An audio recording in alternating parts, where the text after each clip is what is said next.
help them avoid violence and use communication, to help them more focus on problem-solving techniques rather than violence and problems and confrontation. Is still, I think there's a magical touch to the book. I still order my books through Amazon. Birds being born in a cage believe that flying is illness. Yes, we're birds, but I believe, we're born to fly. We're born for freedom. Hello, my name is Diana Shar. Welcome to Dialogue. Today my guest is Ahmad Shami, Strategic Communications and Negotiations Specialist, first brand ambassador and co-organizer of TED Talks event in Palestine, and co-founder of first public speaking club Toastmasters in Palestine.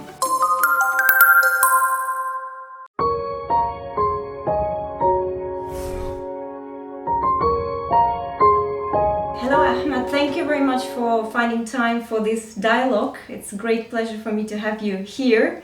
You have so many titles. What's good for you?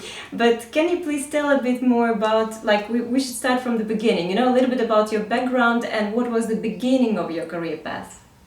Sure, well, thank you very much for having me. It's a great pleasure to be on your show. It's an honor for sure to be highlighted with so many Palestinian and young professionals who have been on the show before, so thank you. As simple as it is, I think my life, educational and professional experience has been forming between the Middle East, the GCC, USA, and Europe. My educational journey started in definitely attending a school here in Palestine, in Ramallah, and then shifting towards studying at the Carter School for Peacebuilding at George Mason University in Virginia.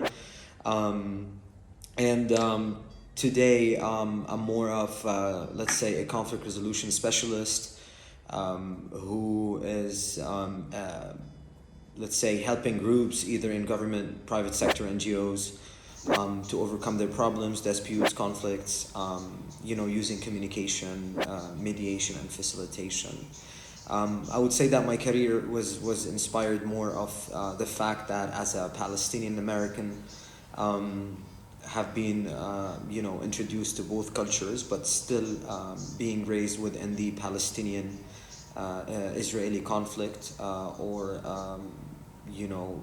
the Israeli occupation to the Palestinian lands, and definitely that played a big part in what I study, the decisions I've took in my life regarding my career and education. Sure. Yes, and you are also founder of first public speaking club Toastmasters, right? So can you please tell a bit more about it? Which kind of programs you have there? What people can learn there? Well, just to give the right credit for everyone, I think every initiative that was successful and I was part of it was definitely a teamwork. Definitely Toastmasters as an international public speaking club that is scattered in several countries in the world. We never had an official chapter here in Palestine until me being inspired about public speaking communication from the beginning.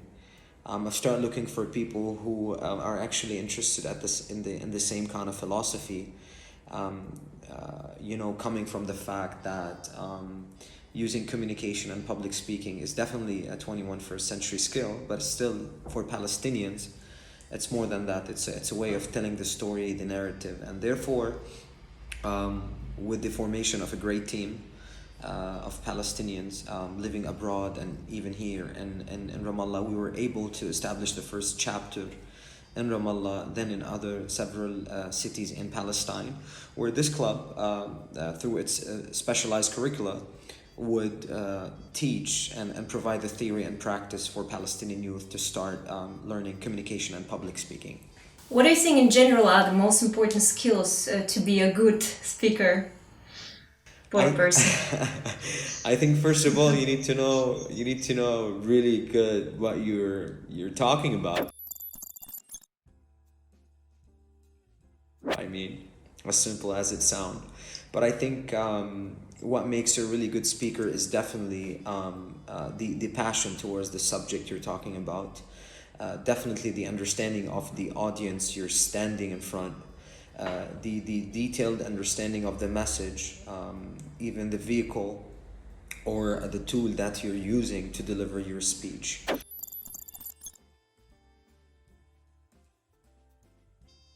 So definitely public speaking have evolved through the years, through history, starting from the Greek days where the human being used to be his own lawyer to defend himself in court or when he gets into a dispute. So definitely good speakers at that time were able to get out of trouble more than anyone else. But evolving to our current reality, definitely communication and the reflection of technology on it definitely have gave more opportunities for people to learn more skills in presentations, definitely in diplomacy Twitter today. So all of it. But as a traditional public speaking, definitely the compassion, the passion, the vocabulary, the understanding of the audience, in addition for sure to the message, is definitely a core element of making a good public speaker. I know that you were a spokesperson of Palestinian government to foreign media. Talking about politics, Sure. and especially talking about Palestine, that's a very sensitive topic. And when you said that it's important, of course, that person is passionate about what he's talking about. But talking about emotions, where are you finding this balance? Like, because you need to probably have some emotions while giving a good speech. But at the same time, you have to have this inner control, right? So how did you find it for yourself? How did you prepare yourself for giving the speech while, you had to be a spokesperson for the government, for example? Sure. Definitely it's not an easy job. First of all, definitely it's an honor always to, as a Palestinian citizen, to serve my government when it needed me. Definitely accepting the position of the spokesman for foreign media did not come just suddenly. It was not something that you just can easily hire someone to it. Definitely, I believe it's a very interesting position that requires a lot of skills. Definitely to be knowledgeable politically about the Palestinian rights, international law, in addition to the multilateral and bilateral agreements that the state of Palestine have made or planning to happen.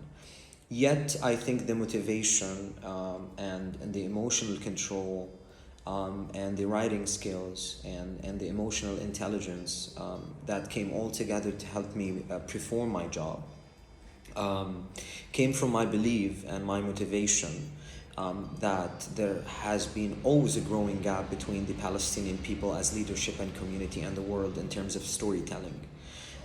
The global understanding of the Palestinian narrative and the Palestinian right, can be better. Let's put it this way. Like there's a room for improvement in this section. And this gap was formed for two reasons. First of all, the lack of communication and public speaking skills between the Palestinian people. And definitely there's so many reasons directly and indirectly that contributed to that. And therefore I decided to, find myself within the conflict resolution, educational background, and my passion to communication, public speaking, to form such skills that if one day is needed, when the window of opportunity pops up and it's needed to serve Palestine and its narrative and story and its cause, I was there for it. And therefore I think what helped me a lot was my knowledge previously working within the Palestinian-Israeli Negotiation Support Project, where I've spent a lot of time studying the right terminology, the political, historical background, in addition to definitely learning from a lot of mentors, Palestinians and Americans who were, very close to the Palestinian cause from the academic perspective and the political. Yet I think my background in education and conflict resolution and the way I was raised in my family, really helped me always understand the different perceptions and the different multicultural approach to the Palestinian cause. So when I deal with foreign media, I would deal with the Russian media, the European, the USA, the different kind of foreign angles of media to the Palestinian cause, and that multicultural understanding that I have been built through my family to my education helped me really to understand the cultural barriers that might take place between the journalist and the spokesman. In addition to working with passion to empower and enhance my English language as a second language, in addition to my Arabic language. So definitely between the language, the multicultural understanding, the terminology, the emotional intelligence helped me luckily to perform this job on a very young age. I do interviews now since a couple of months, and I am absolutely impressed with these talented people, with superhuman that overcome all the struggles and still achieved a lot. What do you think can be the most, let's say, powerful tools for young people to make the world know their story? To be the spoke people for Palestine. Oh, thank you for the question. First of all, let me say that there's an amazing and tremendous work Palestinian youth have been investing in empowering the Palestinian story, telling a narrative. Even living within the historical Palestine in the West Bank, Gaza, East Jerusalem, or even Palestinians, diaspora, and refugees. In addition to a lot of friends of Palestine who would stand for the cause and, as we say, they would, help Palestinians seeking justice.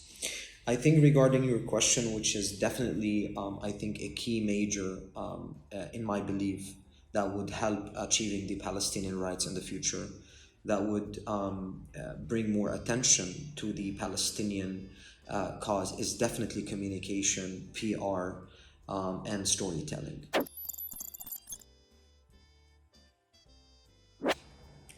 There's absolutely nothing wrong with, as like your iPhone would upgrade itself from time to time.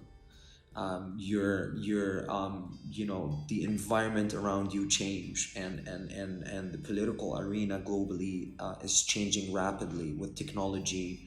Look at the pandemic we're living in. So imagine living a 7 years of struggle for justice towards the Palestinian rights, and I think we're still using the traditional communication, PR, and storytelling tools, and therefore I think there's a lot of work can be done in that area.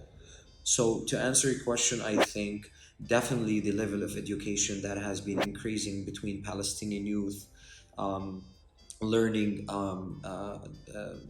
different languages and speaking it fluently, in addition to being more educated about the political, let's say, situation, in addition to technology, that enabled every one of us to have his own voice, his own account, etc.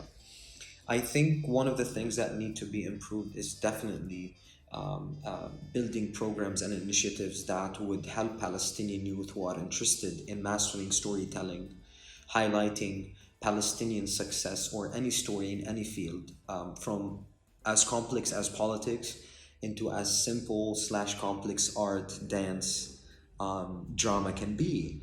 But again, there's a huge difference between the Palestinian cause is definitely is definitely something that no one can argue how rightful it is. Two people Yeah, cannot sure. but at the same time, as we always say, I think even if the message is correct and the messenger is not being able to deliver it, you're going to have a problem. And therefore, I think we need to be able to upgrade this communication, let's say narrative. We need to upgrade our storytelling, rebrand it in a way or another to re-speak the world language, and bring attention using the world language. And therefore, sometimes this needs Palestinian youth and government to really kind of take brave decisions to reassess their strategy, approach to it. It's not an easy job, but it's not impossible.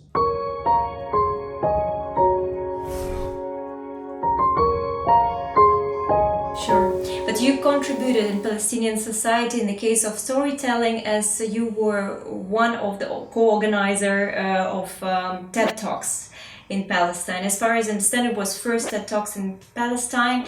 And how did you come to the idea of bringing it to Palestine? Can you please tell a bit, like how long did it take you to organize it? Because I think many people would like to know a little bit TED Talks behind the stage. Definitely. Well, first of all, the TED organization based in the United States of America, have launch its own local projects everywhere in the world, and that's why from TED you can inspire and get the license to carry your own independent TEDx event.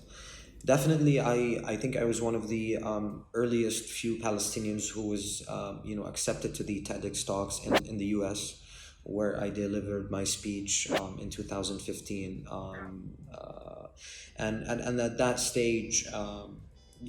And getting to know TEDx, I was really inspired about the knowledge. I was very inspired about the TEDx approach and the talks itself.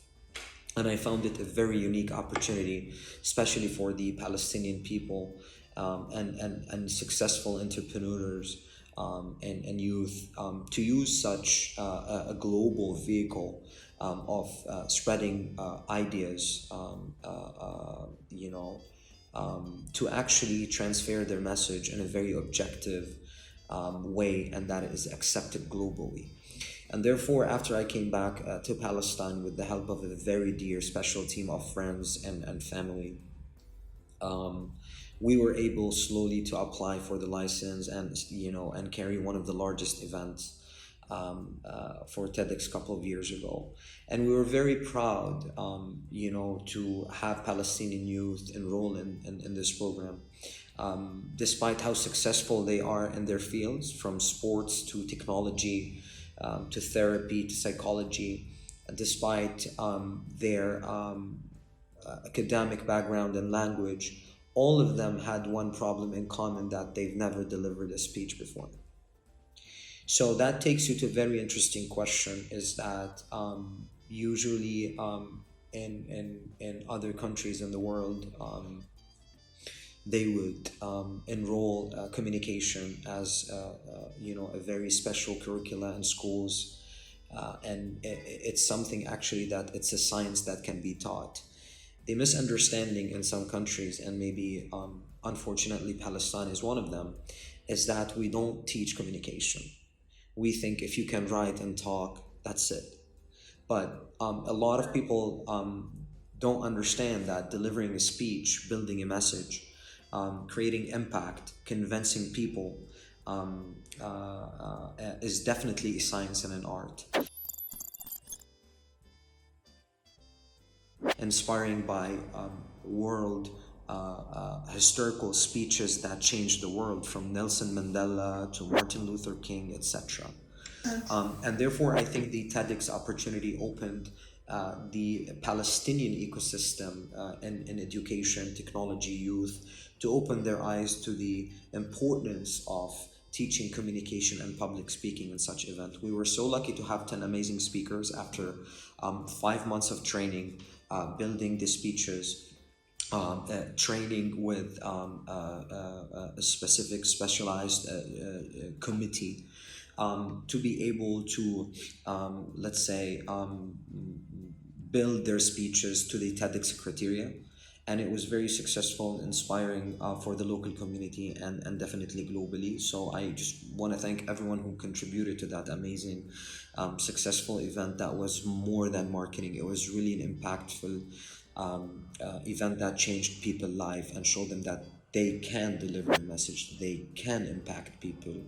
And that's definitely something that brought more confidence to the Palestinian youth. Sure, I think that's a great initiative, and really, because I watched, actually some of the guests of my show. I actually I saw them at these TED Talks, And I think that's really great that you managed to bring it to Palestine. Cool.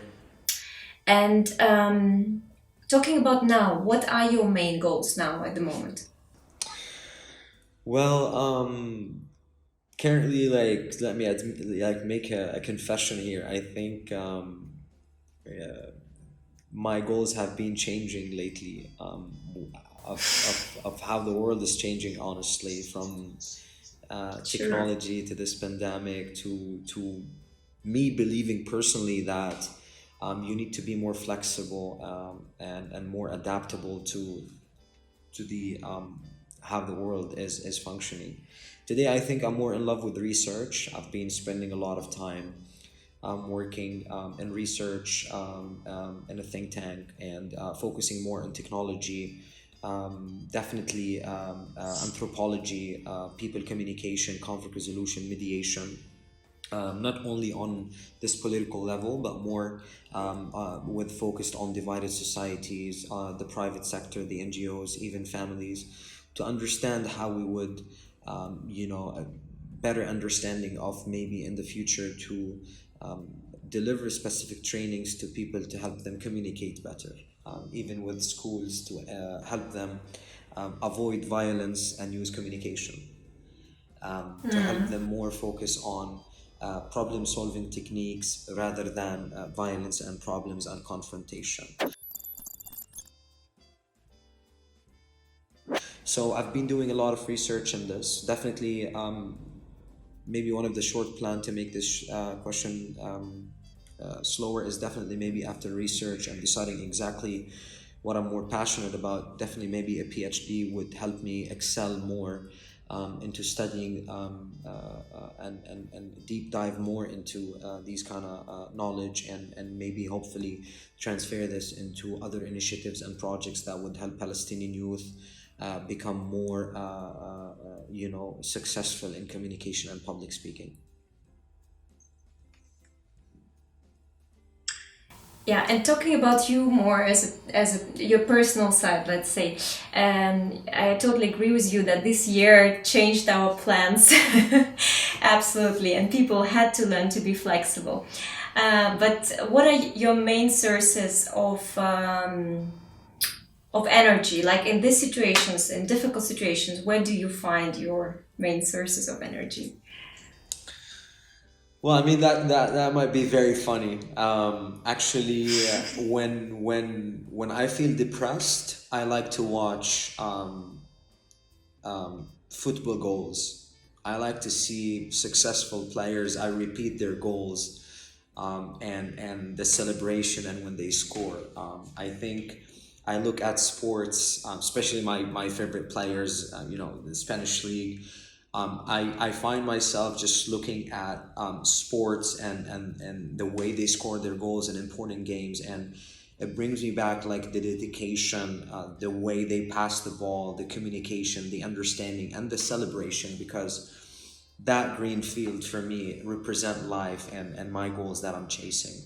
Definitely number two is music for sure. We've been inspired since we were young. With was lucky enough to be surrounded by musicians from family members and friends, and use music as a therapy to reconnect with yourself, to recharge yourself, and then go back again into your battles every day. And I think number three, definitely, which is a personal belief more than a generalization. I think definitely friends and family, and everyone who ever helped me or taught me anything or opened a door for me professionally was always and something that I was proud of and something that inspired me, because when people believe in you, when especially at times when you don't believe in yourself, is definitely the biggest gift that anyone can give you. Sure. Yes. And talking about sports, are you playing football yourself or any kind of other sports? Well, yeah, I've been playing football since I was in high school, and definitely I'm a big fan. I play twice a week, but at the same time, now with the pandemic, we're trying to take it slowly. But again, like I think my passion is more now into reading a lot about sports from a different angle, like how data and technology are transforming sports. Um, how data and technology are making athletes performing better, how coaching and leadership within sports as a model can be used in real life examples in school and education, in diplomacy and in politics. Something I'm interested in to look at it, how to bring people together. And yeah, sports I think is a big part of my DNA for sure. I think sports is actually a very powerful tool of public diplomacy as well. I mean, I was studying sports diplomacy a little bit, and it's a new field actually. You don't find so many books about it, but I think this, let's say, I mean, sports was always there. You know, if you see the diplomacy all over the years, it was always there. And I think it's a very, very powerful tool. And I hope that it's going to be used even more. I don't want sports to be political, but, you know, it can bring the people together. I think this is a good point. For sure. It's the language of the world, for sure. But I think sports and art have been always an underdog. And I think especially sports, from like the ping pong diplomacy to the rugby team, Sure. in the middle of the apartheid regime in South Africa, definitely to the way today the World Cup is bringing people together.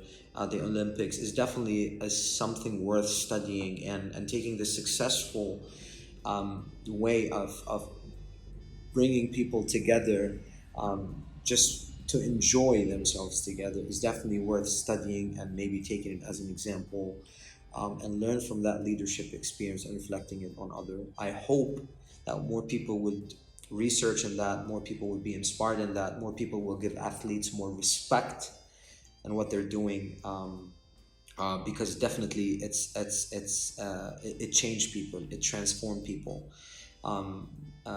And therefore, I myself respect athletes a lot. I encourage a lot of youth to take it as a professional career, and it's just an example of hard work, commitment, and success. Sure. And I think there is a kind of, you know, in general taboo in the media. Talking about politics is always a bit difficult. And I think sports and culture is something that can even raise the awareness more and bring people together, you know, and show them the story. And talking about, yes, and talking about the books, which books did inspire you in your life, or maybe which books you could recommend? Well, a lot of books for sure, but I think one of the books that for sure inspired me was a book called Getting TS, by Urian Fisher, produced by Harvard University. I'm more towards the books that would provide you with more practical approaches to deal with life.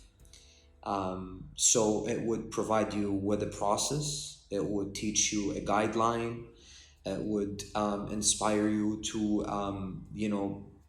kind of restructure your life.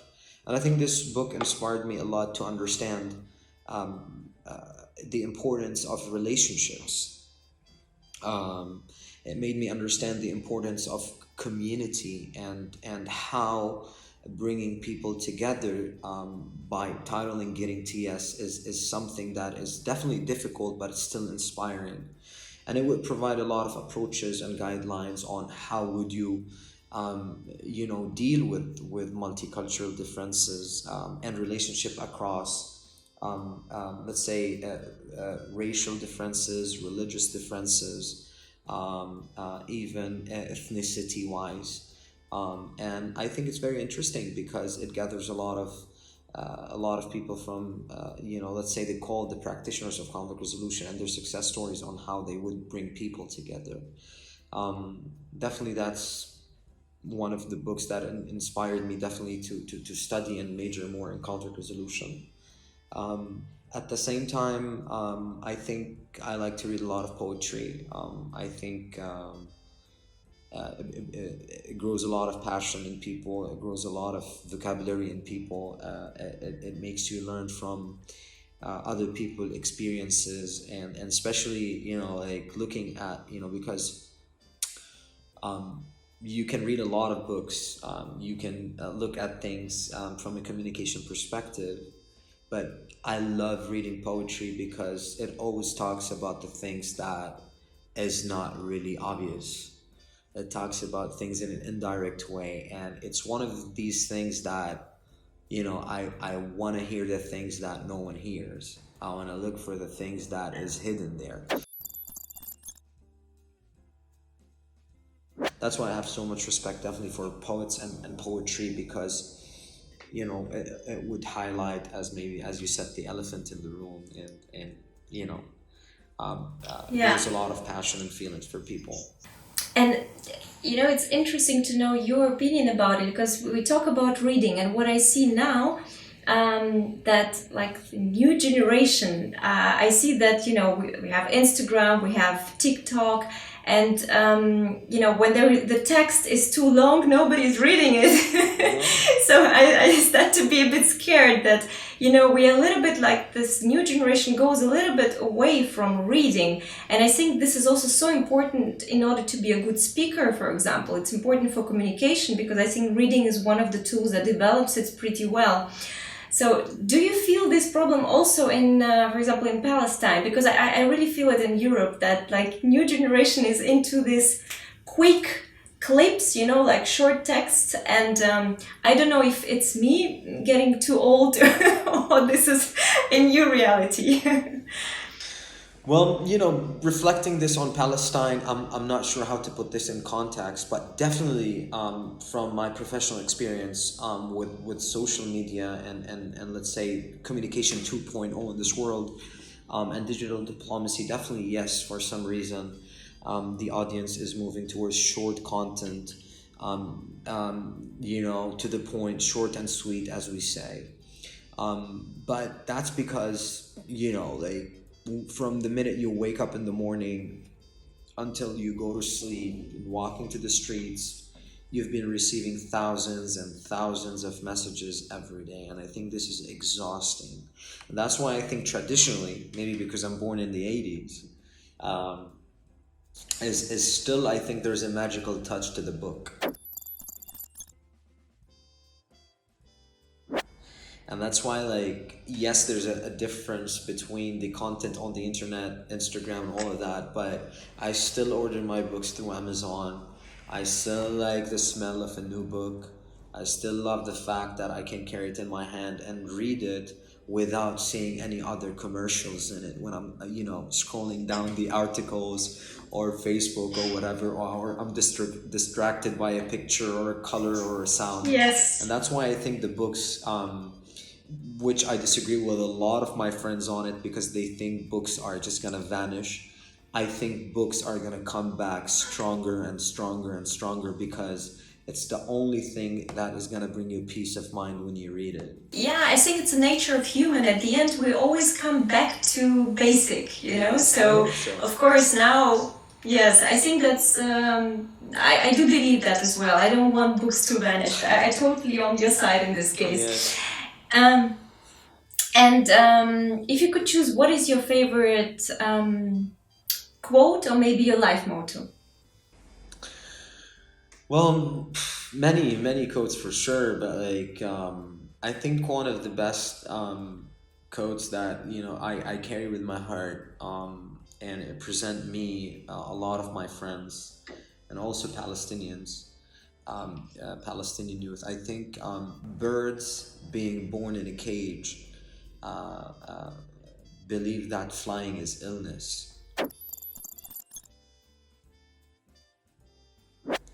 And again, it represent more of how the way I look at it is Palestinian youth who are born like birds but in a cage, and due to the occupation, due to the special circumstances Palestinian youth are living with, the lack of opportunities, their life is more defined by limitation rather than access.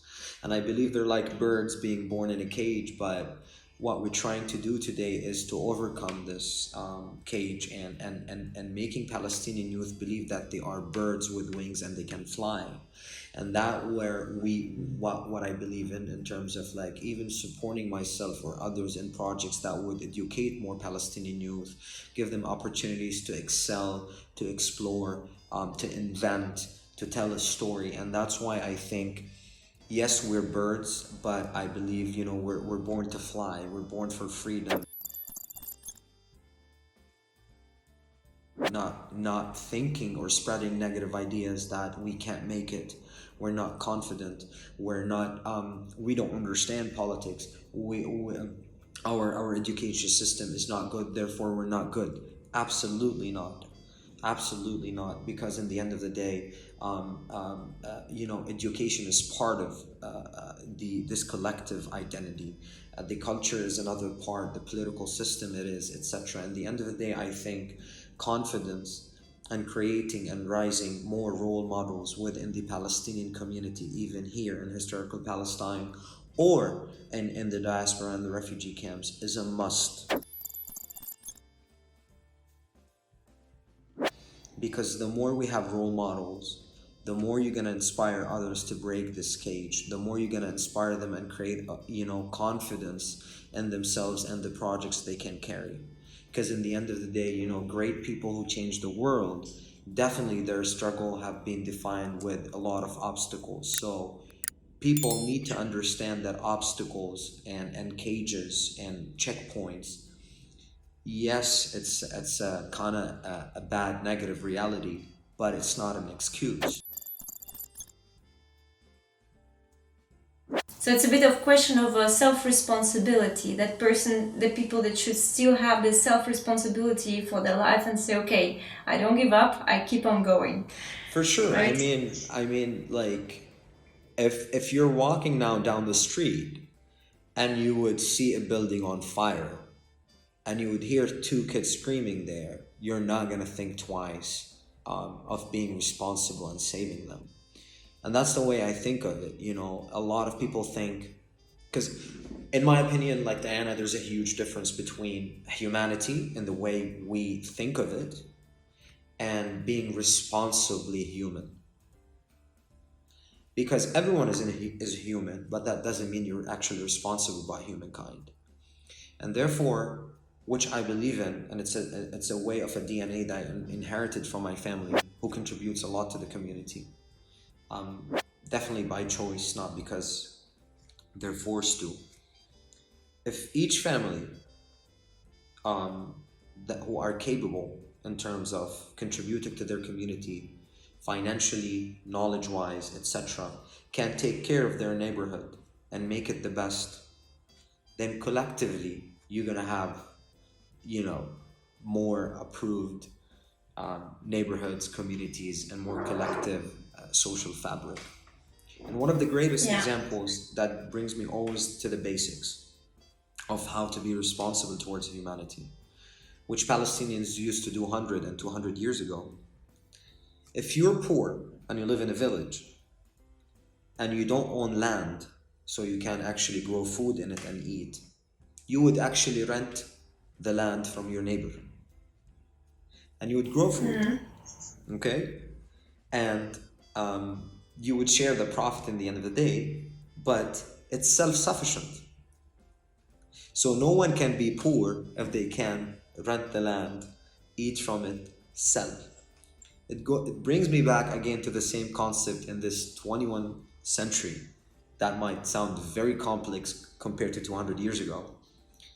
We have the responsibility to make sure, in terms of knowledge, financial stability, facilities, endorsing people, supporting them, to kind of make them rent this passion we have, to make them rent the knowledge we have, to make it available for them so they would excel in it and become self-sufficient.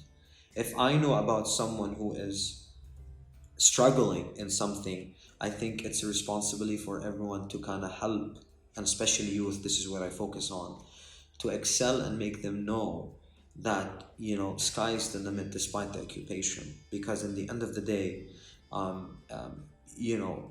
reason we need to work harder, the reason we need to excel better is because you're also trying to build a Palestinian institution or a Palestinian state, still, take your freedom from this colonial occupation and still excel to be the best in the world.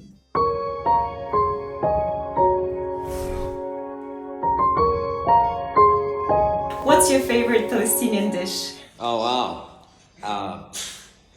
that's a very difficult question, but I think definitely like ملوخية comes first, for sure. I just cooked it yesterday. طب يلا ديانا, يعني you should invite me. Welcome to Amsterdam. Definitely ملوخية comes first, and then maybe zayt and za'atar and all these traditional Palestinian tapas, for sure. And talking about the artists, what are your favorite Palestinian artists? Palestinian artist. I mean, when you ask Palestinians about this, they will always, mention Mahmoud Darwish as a poet. But I think, let me give a round of applause, and a lot of support to a lot of local artists here in Palestine, who might not be known for their work they're doing. But Birzeit University, when I went for undergrad, through its art college program, have been doing tremendous work in music, drama, and I'm very proud of all Palestinian artists who are trying to, bring more passion to this cultural, narrative, traditional, art. But definitely I'll put Mahmoud Darwish first, and maybe Edward Said for his intellectual content. And definitely, I'm proud of all Palestinian artists in general. Let's, put Muhammad Assaf and all the Palestinian youth who are trying to, put Palestine on the map through their work. And if you could look back, what would you wish to your 10 years old self? 10 years back, I think I would maybe try to spend more time teaching. I would try to, kind of spend more time learning other languages. But if a statement that I want to say to myself, I think I've been proud of so many obstacles I went through. I've been proud of a lot of problems that, that I caused myself, and it taught me a lot of lesson. And I would just keep going, Life is too short. That's right. And my last question is, what is for you happiness? I think happiness for me is when I achieve a big project, and that feeling when you're going home or you're celebrating that success on a night dinner with the team members, for sure. That brings a lot of joy to my heart. Number two is definitely, seeing my friends and family members and a lot of, Palestinian youth and, achieving big milestones, and hearing about it definitely brings a lot of joy to my heart. I think the third thing, as simple as it is, I think, learning and something new and achieving more degrees and doing more research has bringing me a lot of joy to my heart, because the more I learn about available tools in this world, the more I learn about vehicles of change that we can use. It showed to me that it's just a matter of putting the hard work and achieving, the impossible. So thank you very much. It was very inspiring, and I wish you, of course, a lot of luck with all your projects, and first of all, health to you and your family. Thanks, Diana. Thank you so much for this interview. Thank you. Have a great night. Take care. Bye-bye.